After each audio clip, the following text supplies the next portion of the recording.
لیکن کسی جنگ کی کامیابی کے بعد قرآن نے یہ اعلان نہیں کیا انا فتحنا لک فتحا مبینا۔ قرآن مجید کا پورا سورہ ہے سورہ فتح۔ ہم نے آپ کو کامیابی عطا کی اور ایسی کامیابی عطا کی جو روشن ہے، فتح مبینہ، روشن کامیابی۔ اب آپ تفسیروں کو اٹھا کر دیکھ لیں کہ کیا کسی جنگ کی کامیابی کے بعد یہ سورہ نازل ہوا؟ تو مفسرین یہ بتائیں گے، تاریخیں یہ بتائیں گی کہ نہیں، یہ سورہ کسی جنگ کی کامیابی کے بعد نازل نہیں ہوا ہے، بلکہ جب پیغمبر نے صلح کی ہے حدیبیہ میں، تو صلح حدیبیہ کے بعد یہ سورہ نازل ہوا۔ تو گویا قرآن نے، اللہ نے بتا دیا کہ پیغمبر اگر صلح کریں تو اللہ کے نزدیک یہ کھلی ہوئی کامیابی ہے۔ تو اب ان کے کسی بھی عمل کو مشکوک نگاہ سے نہ دیکھنا۔ وما محمد الا رسول، یہ ہے نہیں سوائے رسول کے، ان کا ہر عمل رسالت کے مطابق ہے۔ یہ گھر میں رہیں گے تب بھی رسول، یہ میدان جنگ میں آئیں گے تب بھی رسول، یہ مسجد میں ہوں گے تب بھی رسول، یہ اپنے نواسوں کے لیے ناقہ بنے تب بھی رسول، یہ اپنے نواسوں کو دوش پر سوار کرے تب بھی رسول، یہ اپنی بیٹی کی تعظیم کے لیے کھڑے ہوں تب بھی رسول، یہ اپنے دونوں ہاتھوں پر بلند کر کے فرمائے من کنت مولا ہو فہذا علی مولا، تب بھی یہ رسول ہے۔ صلی اللہ محمد۔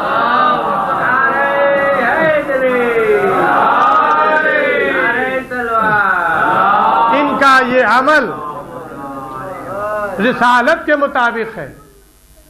جو یہ عمل کرتے ہوئے نظر آئیں یہ بشریت کے مطابق نہیں ہے، یہ رسالت کے مطابق ہے۔ تو جب عمل رسول کو بانٹا نہیں جا سکتا تو کلام رسول کو بھی بانٹا نہیں جا سکتا۔ یہ جو کہیں بربنائے رسالت ہے۔ ظاہر ہے کہ دنیا کو کھٹک رہا تھا کہ رسول کی زبان پر سوائے فضائل اہل بیت کے کچھ آتا ہی نہیں ہے، تو رسول کیا کریں؟ رسول تو موقع بھی دیتے تھے۔ رسول کہاں سے فضیلت کو بیان کریں؟ تو ظاہر ہے کہ فضیلت اسی وقت بنتی ہے کہ جب انسان کا کردار اس لائق ہو کہ اس کی فضیلت کو پیش کیا جائے۔ سخاوت کرو تو تم کو سخی کہا جائے گا، شجاعت کا مظاہرہ دکھاؤ تب تمہیں شجاع کہا جائے گا، نمازی بن جاؤ تب تمہیں کہا جائے گا کہ یہ نمازی ہے۔ یعنی عمل کرتے جاؤ اور صفات تمہارے سامنے آتے چلے جائیں گے۔ تو اب کیا کیا جائے کہ اہل بیت کے عمل کو اللہ بھی بیان کر رہا ہے، پیغمبر بھی بیان کر رہے ہیں، اللہ فضائل علی بیان کر رہا ہے، فضائل اہل بیت بیان کر رہا ہے۔ آؤ آ کر کسی مسکین کو روٹیاں دو، یتیم کو روٹیاں دو، آ کر کسی اسیر کو روٹیاں دو، تو تمہاری شان میں بھی سورہ نازل ہو جائے۔ ان کے در پہ اگر مسکین آتا ہے تو یہ اپنے آگے کی روٹیاں سائل کو دے دیتے ہیں، ان کے در پہ اگر یتیم آتا ہے تو یہ خود نہیں کھاتے، یتیم کو روٹیاں دے دیتے ہیں، ان کے گھر پہ اگر کوئی اسیر آتا ہے تو یہ اپنی روٹیاں اسیر کو دے دیتے ہیں۔ تب قرآن کہتا ہے کہ یطعمون الطعام علی حبہ مسکینا و یتیما و اسیرا، یہ اپنی سخاوت دکھاتے ہیں، یہ راہ خدا میں خیرات کرتے ہیں، تب اللہ ان کی شان میں سورہ نازل کرتا ہے آؤ تم بھی زکوٰۃ دے دو۔ در مسجد پر سائل آیا ہے، سوال کر رہا ہے، کیوں نہیں تم نے سوال پورا کر دیا؟ اگر تم بھی سائل کا سوال پورا کر دیتے تو اللہ تمہاری شان میں آیت نازل کر دیتا۔ اسے کسی سے دشمنی نہیں ہے، وہ عمل کو دیکھتا ہے۔ تو لہذا علی نماز کی حالت میں تھے، سائل دروازے مسجد پر آیا، اس نے سوال کیا، لیکن دروازے پر آنے کے بعد سوال کرنے کے بعد اس کا سوال پورا نہیں ہوا، مسجد کے دروازے سے خالی ہاتھ جا رہا تھا۔ شکوہ کیا اس نے بارگاہ الہی میں، اے پروردگار میں تیرے گھر سے خالی ہاتھ جا رہا ہوں۔ علی نے ہاتھ بڑھا دیا، سائل نے علی کے ہاتھ کو دیکھا، قریب آیا، انگوٹھی اتاری، لے کر چلا گیا۔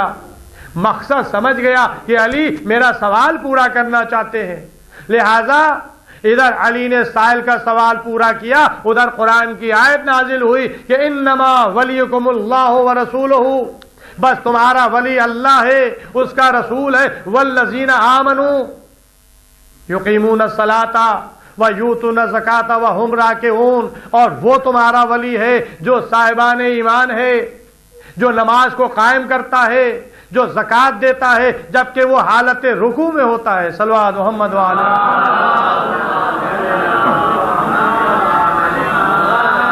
تو ظاہر ہے کہ فضیلت ان کے در کو ڈھونڈا کرتی ہے، یہ راہ خدا میں خیرات کرتے ہیں، زکوٰۃ دیتے ہیں، اور قرآن کی آیت تاج ولایت ان کے سر پہ رکھا جاتا ہے۔ کیا پیغمبر اسلام نے یہ نہیں فرمایا تھا کہ کون ہے جو اس کے مقابلے کے لیے جائے؟ ظاہر ہے کہ پورا اسلامی لشکر جنگ خندق میں پیغمبر کے ارد گرد جمع، اور آنے والا للکار رہا ہے مسلمانوں کو کہ کون ہے جو میرے مقابلے پر آئے، اور مجمع پر سناٹا طاری ہے۔ اس مجمع سے ایک جوان کھڑا ہوا، یا رسول اللہ میں اس کے مقابلے پر جاؤں گا۔ رسول نے بیٹھا لیا، یا علی بیٹھ جاؤ، پھر دوبارہ کہا، پھر بیٹھا لا، 3 مرتبہ اس نے للکارا، اور یہاں تک کہ مسلمانوں کی غیرت کو جھنجھوڑا کہ تمہاری غیرت کو کیا ہو گیا ہے؟ تم تو یہ کہتے ہو کہ اگر ہم قتل کریں گے تو غازی بنیں گے، اور قتل ہو جائیں گے تو ہمیں درجہ شہادت ملے گا، میرے مقابلے پر کیوں نہیں آتے؟ پیغمبر کی زبان پر اس سے زیادہ کمتر فقرہ نہیں آیا جو عمرو ابن عبد ود کے سلسلے میں فرمایا ہے، من ھذا الکلب، نگاہ رسالت میں وہ انسان ایک ایسا جانور ہے جس کو حقیر سمجھا جاتا ہے، لیکن مسلمانوں نے پیغمبر کے اس جملے کے مقابلے پر ماضی کی حکایت کو بیان کرنا شروع کر دیا، اور ظاہر ہے کہ یہ حکایت کا بیان کرنا جذبات کو مجروح کرنا ہے، اس لیے کہ میدان جنگ میں جذبات کو بھڑکایا جاتا ہے، جوش دلایا جاتا ہے، تاکہ خوف اور ہراس پیدا نہ ہو، میدان میں جانے کے لیے جنگ میں جائے اور مقابلہ کرے۔ لیکن مسلمانوں نے ماضی کی حکایت کو بیان کرنا شروع کر دیا، یا رسول اللہ آپ کو معلوم ہے کہ یہ کون ہے؟ فلاں فلاں موقع پر ایک قافلے پر ڈاکوؤں نے حملہ کر دیا، 1000 ڈاکو، اور یہ تنہا، اس کی ڈھال ٹوٹ گئی تو اس نے اونٹ کے بچے کو ڈھال بنا لیا، 1000 لوگوں سے تنہا جنگ کر چکا، یعنی یہ اس کی شجاعت کا کلمہ پڑھ رہے ہیں مسلمان۔ لیکن علی اس حکایت کو سننے کے بعد مروب نہیں ہوئے، فرمایا یا رسول اللہ میں اس کے مقابلے پر جاؤں گا۔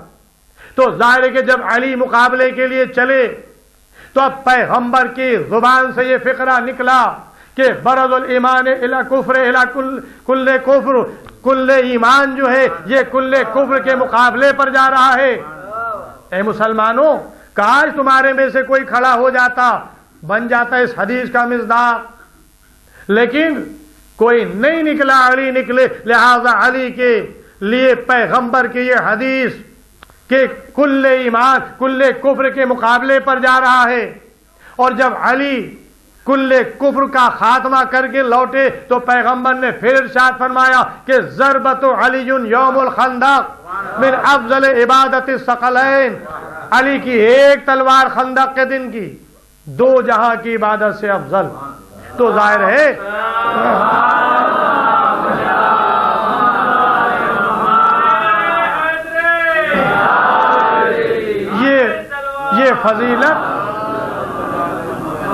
یہ فضیلت علی کے لیے پیغمبر نے ارشاد فرمائی، اور ظاہر ہے کہ مسلمانوں کو تو چانس دیا جاتا تھا وہ یہ نہیں کہہ سکتا کہ ہمیں موقع نہیں دیا گیا۔ کیا سورہ برات دے کر صحابی کے حوالے نہیں کیا گیا کہ جاؤ اس کو مکے میں لے جا کر سنا دو؟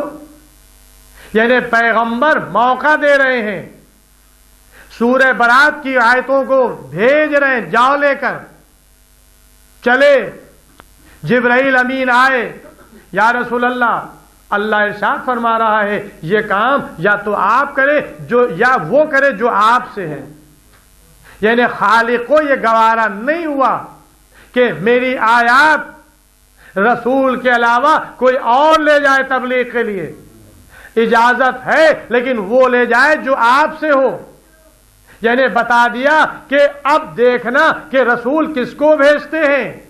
جو پہلے گیا تھا وہ رسول سے نہیں تھا، لیکن اب جو جا رہا ہے وہ رسول سے ہے، اس لیے کہ اللہ نے کہلوایا تھا کہ یا تو اس کام کو آپ انجام دے یا جو آپ سے ہو اس کو انجام دے، وہ انجام دے۔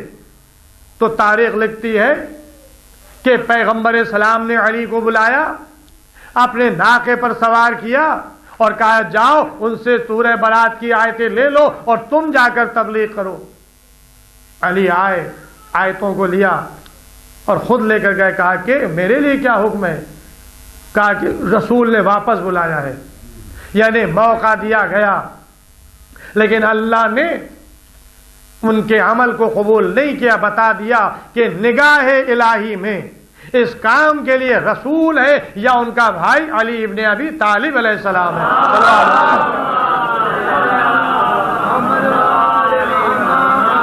پھر منزل آگے بڑھتی ہے، جنگ خیبر۔ ظاہر ہے کہ ایک دن جنگ نہیں ہوئی، تاریخ بتاتی ہے کہ پیغمبر نے فرمایا تھا کہ یہ جنگ 40 روز میں فتح ہوگی۔ 39 دن تک صحابہ کرام نشان لے کر جاتے رہے اور میدان سے فرار اختیار کرتے رہے۔ ایک دن ہوا، 2 دن ہوا، 3 دن ہوا، مرحب کا نام سنتے تھے اور واپس آ جاتے تھے۔ لیکن پیغمبر اسلام نے 39ویں دن ایک حدیث ارشاد فرمائی کہ لو ان رایۃ غدا رجلا کرارا، کل میں علم اسے دوں گا کہ جو مرد ہوگا، کرار ہوگا، غیر فرار یعنی بھاگنے والا نہیں ہوگا، میدان جنگ میں جمنے والا ہوگا، وہ اللہ رسول کو دوست رکھتا ہوگا، اللہ رسول اسے دوست رکھتے ہوں گے۔ ایک صفت نہیں بیان کی، 4 5 صفتیں بیان کر دی۔ یعنی گویا فضیلتوں کا دفتر کھول دیا کہ آؤ دیکھو ہم اس میدان خیبر میں فضیلتیں بانٹ رہے ہیں، کون ہے جو ان فضیلتوں کو حاصل کر لے۔ کل میں علم اسے دوں گا جو مرد ہوگا، رجل مرد ہوگا۔ تو میں عرض کرنا چاہتا ہوں کل سے پہلے جو علم لے کر گئے وہ کون تھے؟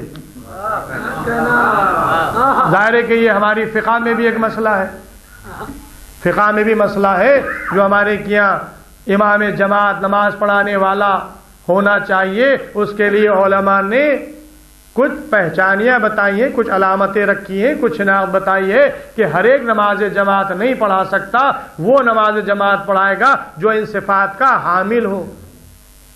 تو اس میں کیا صفات ہیں آپ حضرات جانتے ہیں، اس شرعی مسئلے سے واقف ہیں۔ بالغ ہو، عاقل ہو، شیعہ اثنا عشری ہو۔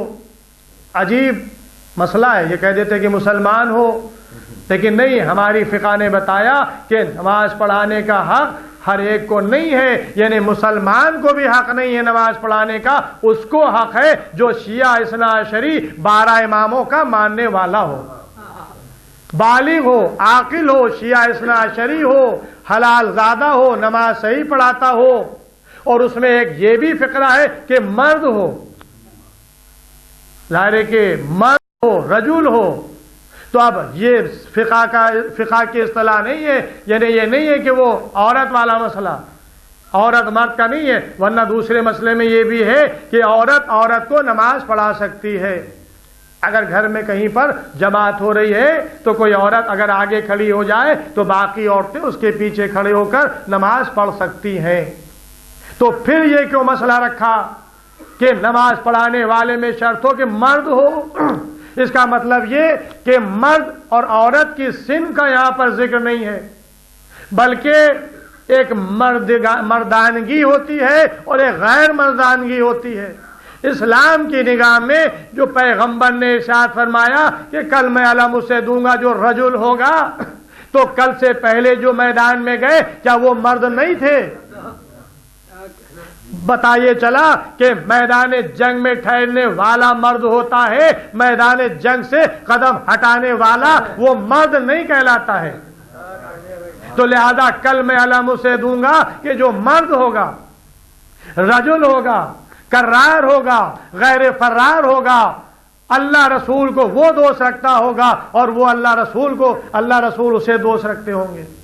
اور یہ جملہ پیغمبر نے پہلے بھی ارشاد فرما دیا تھا کہ جب پیغمبر کی خدمت میں ایک بھنا ہوا طائر آیا، پیغمبر کے سامنے وہ بھنا ہوا طائر رکھا ہوا ہے، پیغمبر اسے نوش فرمانا چاہتے ہیں. تو ایک مرتبہ اللہ کی بارگاہ میں دعا کی، پروردگار تو ایسے کو بھیج جسے تو بھی دوست رکھتا ہو اور وہ تجھے دوست رکھتا ہو. ابھی تھوڑی دیر نہ گزری تھی کہ علی ابن ابی طالب علیہ السلام دروازے پر آئے. زید بن ارقم، یہ زید رسول کے صحابی ہیں، گیٹ کیپر تھے، بیٹھے ہوئے تھے رسول کے پاس. ان کی اجازت سے لوگ اندر آتے تھے اور جاتے تھے.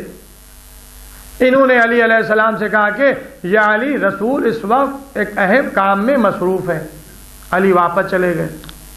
پھر رسول نے دعا کی، پروردگار تو اسے بھیج جسے تو بھی دوست رکھتا ہو اور میں بھی دوست رکھتا ہو اور وہ بھی مجھے اور تجھے دوست رکھتا ہو.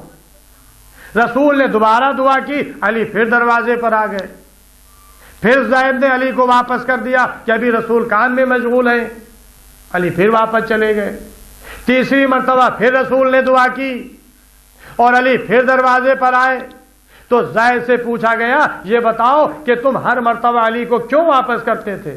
تو ان کے دل میں یہ تمنا تھی کہ کاش علی کے علاوہ کوئی آ جائے تاکہ وہ اس فضیلت کا مصداق بن جائے. رسول اللہ سے دعا کر رہے تھے تو ظاہر ہے کہ اللہ ایسے ویسوں کو نہیں بھیجے گا، اللہ اسی کو بھیجے گا کہ جو اللہ کو بھی دوست رکھتا ہو، اس کے رسول کو بھی دوست رکھتا ہو اور اللہ رسول اسے دوست رکھتے ہو. لہذا اللہ نے علی کو بھیج کر بتا دیا کہ دیکھو علی وہ ہے جسے ہم بھی دوست رکھتے ہیں، رسول بھی دوست رکھتے ہیں، اور علی جو ہے یہ اللہ رسول کو دوست رکھتے ہیں. صلوات محمد.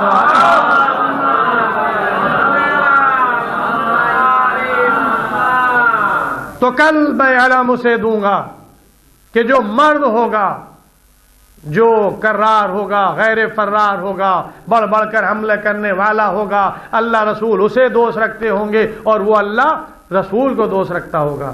تاریخ بتاتی ہے کہ یہ رات تاریخ کی اہم راتوں میں سے ایک رات ہے. ظاہر ہے کہ اور راتوں میں تو مسلمان خراٹے لینے لگتا تھا، سو جاتا تھا، لیکن اس رات شب بیداری کی ہے. شب بیداری کیوں کی؟ کہ کل علم لینا ہے. یعنی گویا مسلمان صحابہ نے بتا دیا کہ علم لینے کے لیے شب بیداری کی جاتی ہے.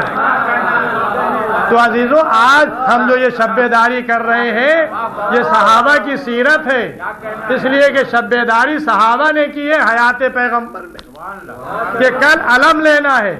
تو یہاں بھی ہم شب بیداری کرتے ہیں اور دوسرے دن علم اٹھاتے ہیں. تو یہ شب بیداری علم اٹھانے کے لیے کرتے ہیں اور سیرت صحابہ میں شامل ہے. صلوات محمد.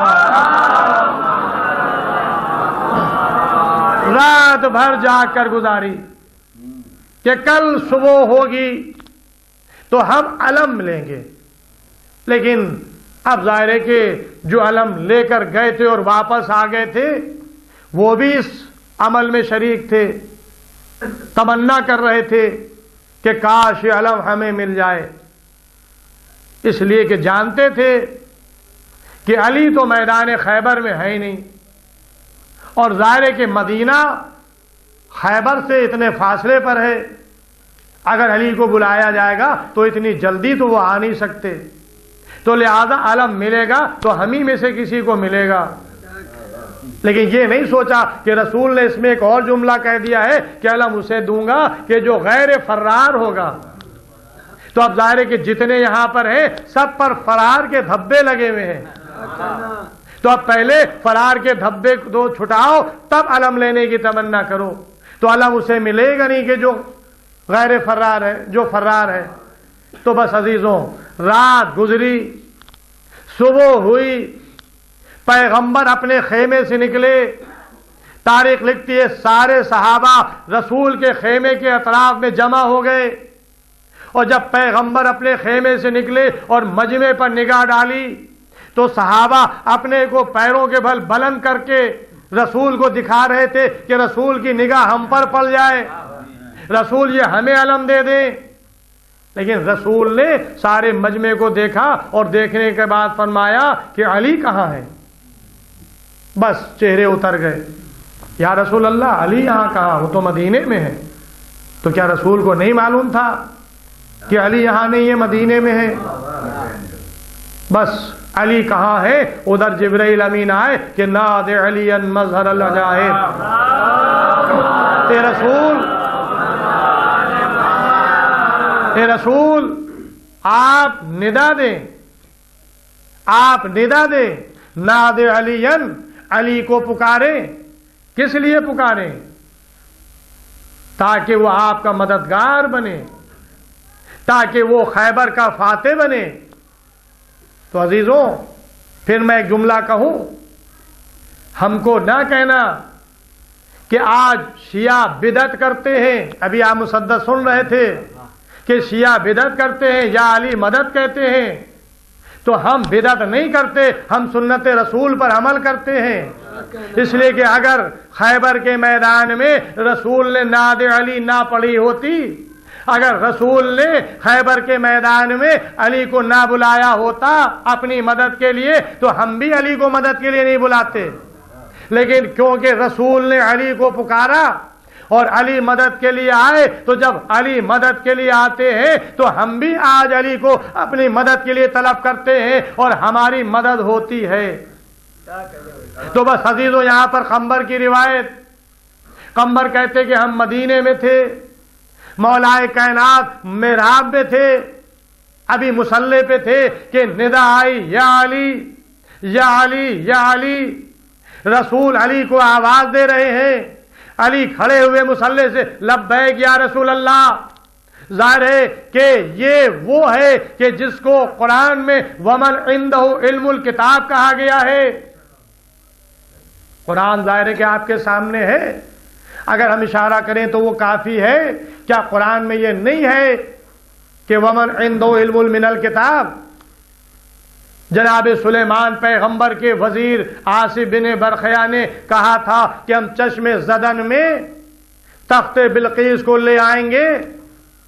اللہ نے کہا کہ ہم نے اسے کتاب میں سے علم دیا تھا، تو جس کو کتاب میں سے تھوڑا سا علم دیا گیا ہو وہ چشم زدن میں تخت بلقیس کو لے آئے، تو جس کو پوری کتاب کا علم دیا ہو اگر وہ مدینے میں ہو اور وہ ایک قدم مدینے میں سے نکالے اور دوسرا قدم خیبر کے میدان میں ہو تو تعجب نہ کرنا۔ صلو علی محمد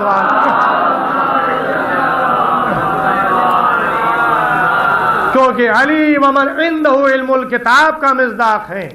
خیبر کے میدان میں علی آ گئے، یا علی یہ علم میں تمہیں عطا کر رہا ہوں، جاؤ جنگ کرو۔ یا رسول اللہ کب تک جنگ کروں؟ جب تک کہ تمہارے دونوں ہاتھوں پر فتح نہ ہو جائے۔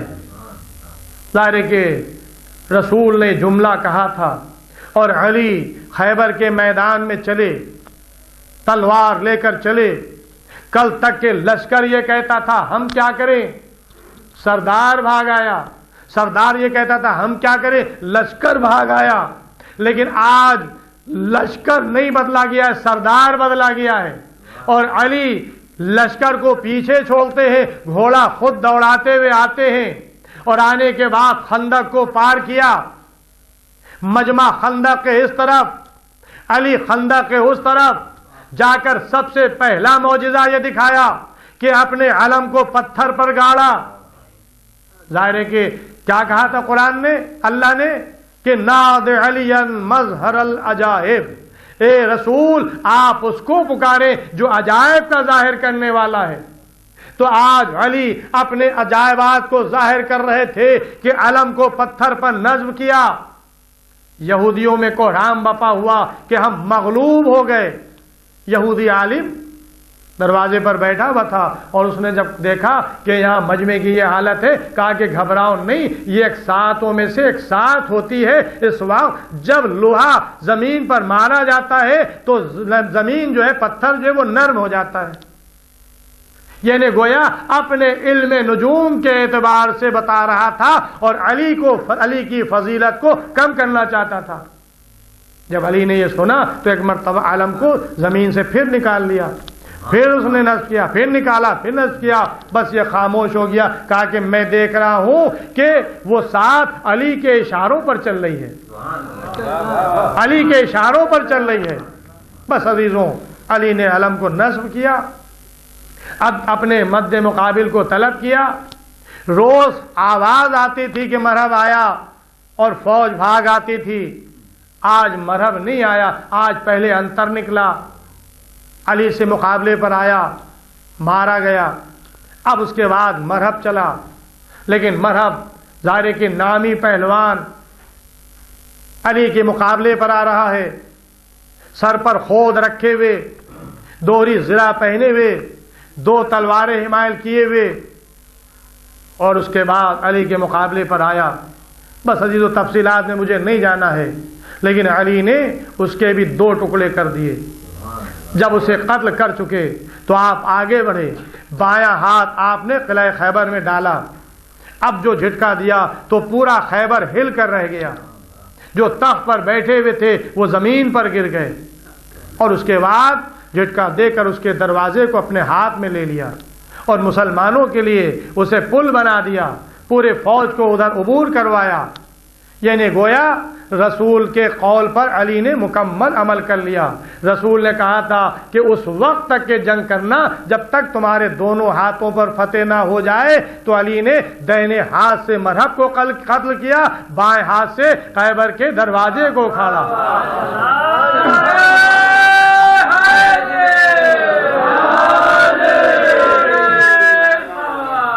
بائیں ہاتھ سے خیبر کے دروازے کو اکھاڑا، دونوں ہاتھوں پر اللہ نے علی کو فتح عطا کر دی۔ بس علی کا کام ختم ہو گیا۔ اب مسلمانوں کا کام تھا خیبر میں داخل ہونا، مال غنیمت کو لوٹنا۔ علی واپس آ گئے، لیکن یہ علم رسول نے اسے دیا کہ جو مرد تھا، یہ علم اسے ملا جو کرار تھا، یہ علم اسے ملا جو غیر فرار تھا، یہ علم اسے ملا جو اللہ رسول کو دوست رکھتا تھا، یہ علم اسے ملا جو اللہ رسول اسے دوست رکھتے تھے۔ اب آپ یہ دیکھیں کہ یہ علم کہاں ہے، یہ علم میراث میں کسے ملا، کل کسے ملا علی کے بعد، اور آج یہ کس کے پاس ہے؟ عزیزوں، آج ہمارے ہاتھوں میں یہ علم ہے، یہ میراث ہے علی کے بعد، یہ علم کربلا تک آیا اور آج ہمارے ہاتھوں میں ہے، تو اس علم کی حفاظت کرنا ہمارا کام ہے۔ یعنی گویا بتا دیا کہ آج بھی علم جو ہے وہ شیعوں کے ہاتھ میں ہے جو علی کے ماننے والے ہیں، جھنڈا ان کے ہاتھ میں ہے جو علی کو نہیں مانتے ہیں، جو فرار اختیار کرنے والے ہیں۔ یعنی گویا علم فراریوں کے ہاتھ میں نہیں آیا ہے، ان کے ہاتھ میں آیا ہے جو غیر فرار ہیں۔ بس عزیزوں، یہ علم ہمارا قوم کا معیار ہے، ہمارا نشان ہے۔ ظاہر ہے کہ ہمارے یہاں یہ مسئلہ نہیں ہے کہ علم کو دیکھنے سے، تعزیے کو دیکھنے سے نکاح ٹوٹ جاتا ہے۔ یہ ادھر کے فتوے ہیں کہ جہاں ایمان کمزور ہوتے ہیں۔ ہمارا ایمان علی کی محبت ہے، ہمارا ایمان علی کی محبت ہے، اس لیے کہ رسول نے فرمایا ہے اے علی تمہاری محبت کا نام تقویٰ ہے، تمہاری محبت کا نام ایمان ہے۔ ظاہر ہے کہ ہمارے دل علی کی محبت سے سرشار ہیں، اور ہم جب عزا خانہ سجتے ہیں تو عباس کا علم بھی سجتے ہیں۔ اور جب عباس کا علم سجتے ہیں تو اس میں ایک چھوٹی سی مشق بھی ٹانگتے ہیں، کیونکہ یہ علم یادگار ہے کربلا کا۔ کربلا میں عباس علیہ السلام کو حسین نے علم دیا تھا، لشکر کا علمدار بنایا تھا۔ بس عزیز و تاریخ گواہ ہے کہ شام غریبہ کی رات، شام شب عاشور کی رات، جس وقت جناب عباس علیہ السلام خیموں کے تلایا پھر رہے تھے، تو ایک مرتبہ حسین کے بچپنے کے دوست حبیب ابن مظاہر آگے بڑھتے ہیں، اور بڑھنے کے بعد جناب عباس علیہ السلام کے کان میں کچھ کہہ دیتے ہیں۔ اے عباس، تمہیں معلوم ہے کہ تمہارے بابا نے کس دن کے لیے تمہیں ذخیرہ کیا ہے؟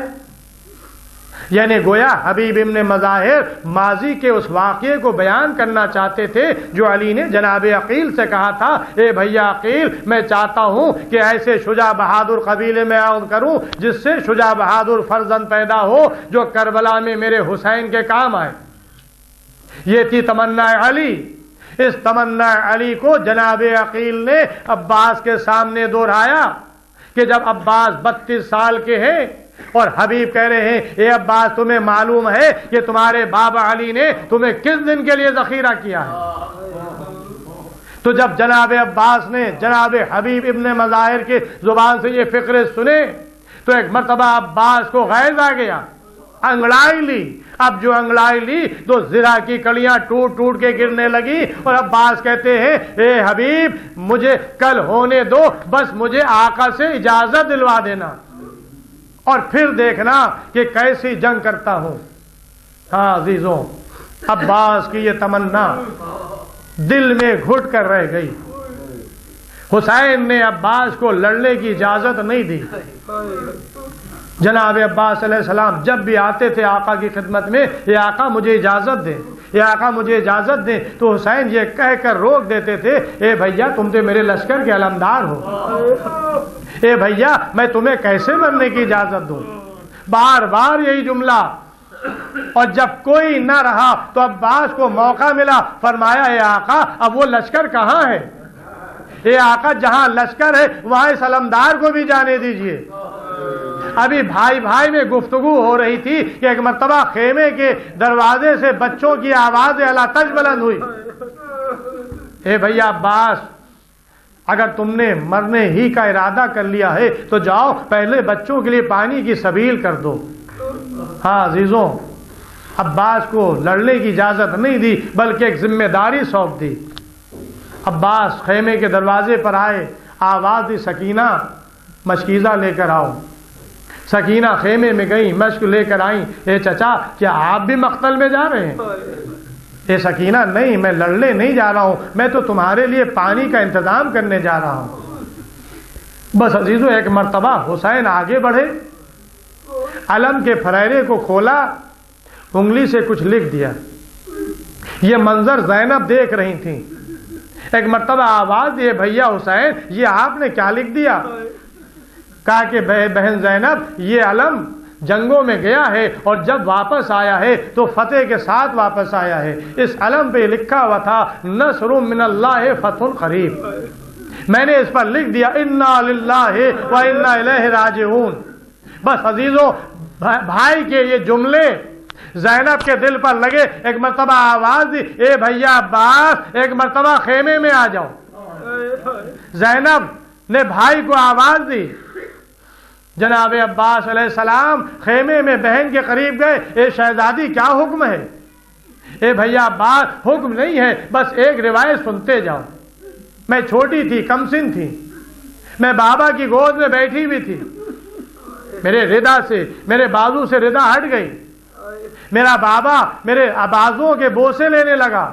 میں نے پوچھا، بابا یہ کیا کر رہے ہیں؟ کہا کہ زینب، ایک وقت آئے گا جب تمہارے ان بازوؤں میں رسن باندھی جائے گی۔ اے بھیا، بابا کا یہ قول میرے ذہن میں محفوظ تھا، لیکن جب میں نے دیکھا کہ میرے 18 بھائی تمہارے جیسے بھائی، تو میں سوچا کرتی تھی کہ زینب کے بازو میں کون رسن باندھے گا؟ اے بھیا عباس مجھے یقین ہو گیا کہ وہ وقت قریب آ گیا ہے کہ جب ان بازوؤں میں رسن بنے گی. اے عباس جاؤ خدا حافظ. جناب عباس میدان میں آئے, اپنے نظروں کے روب سے فوج کو ہٹانا شروع کیا. دریائے فرات سے فوج ہٹی.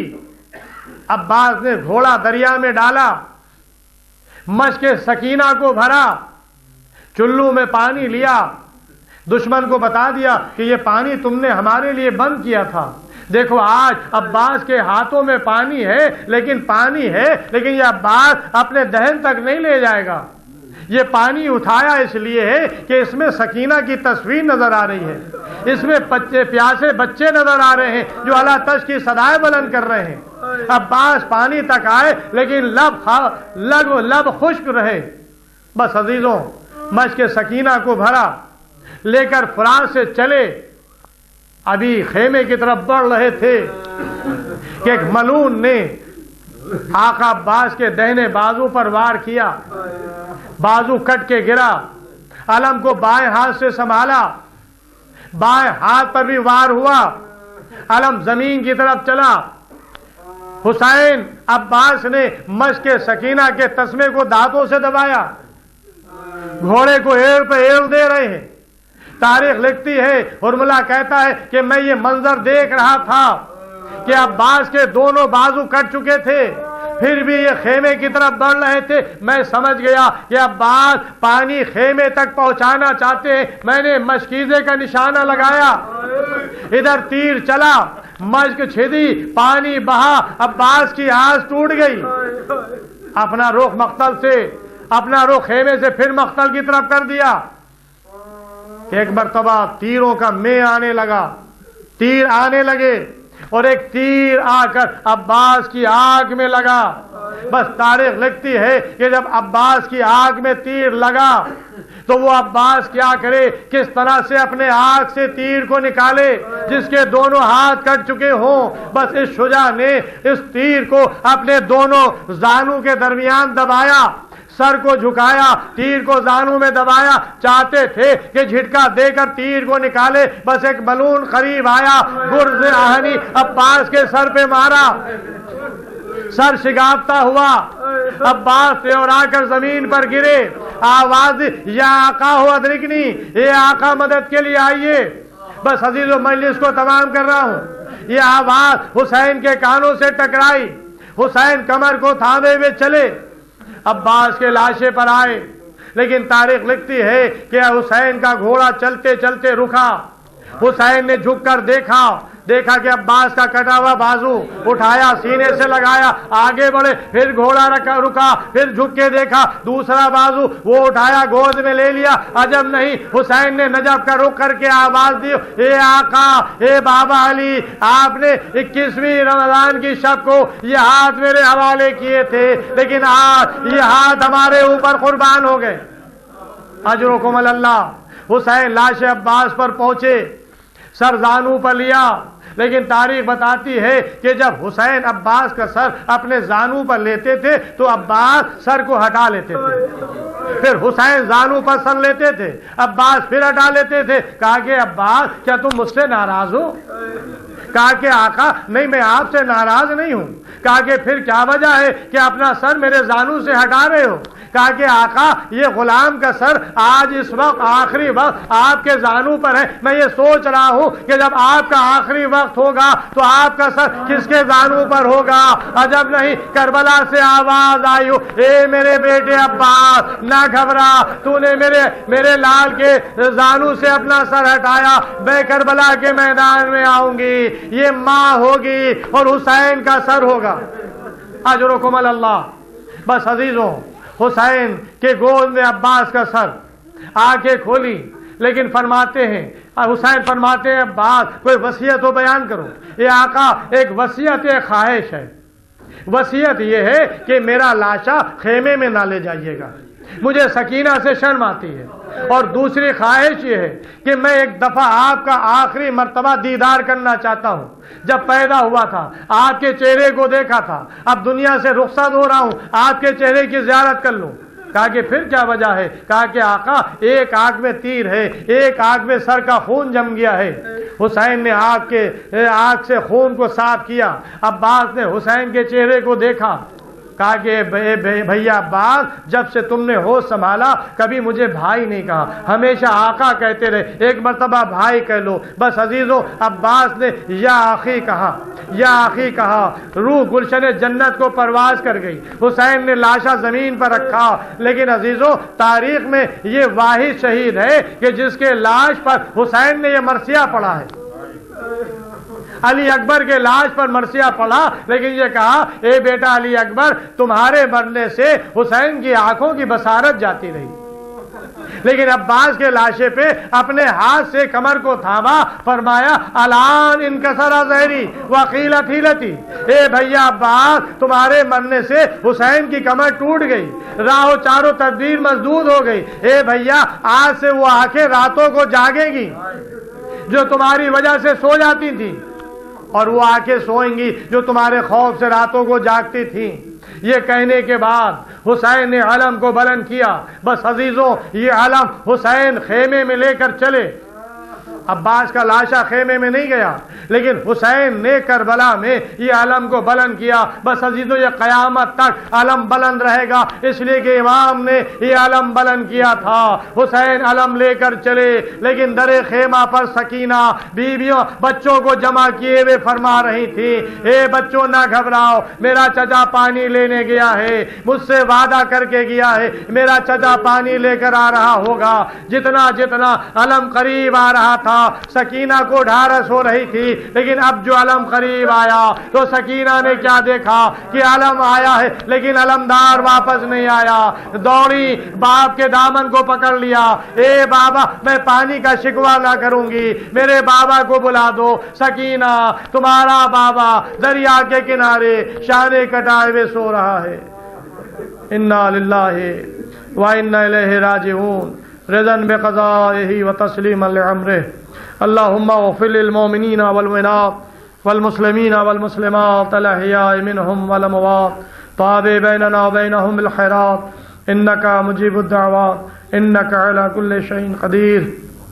پروردگار عالم، تجھے واسطہ محمد وآل محمد علیہ السلام کا، اور ریاض پر جہاں جہاں بھی شیعہ نے حیدر کرار ماتمدار مظلوم کربلا ہے، ان کی جان، مال، عزت، آبرو، ناموس کی حفاظت فرما۔ جو لوگ بیمار ہیں ان کو شفا کامل عطا فرما، جو لوگ قرضدار ہیں ان کو بار قرض عطا فرما، جو لوگ بے روزگار ہیں ان کو روزگار عطا فرما، جو لوگ کاروبار کر رہے ہیں ان کو کاروبار میں برکت عطا فرما، جو مومنین قید میں ان کو رہائی ہو، مقامات مقدسہ کی حفاظت فرما، ہمارے زمانے کے امام کے ظہور میں تعجیل فرما، ہم لوگوں کا شمار امام کے ناصر مددگاروں میں فرما۔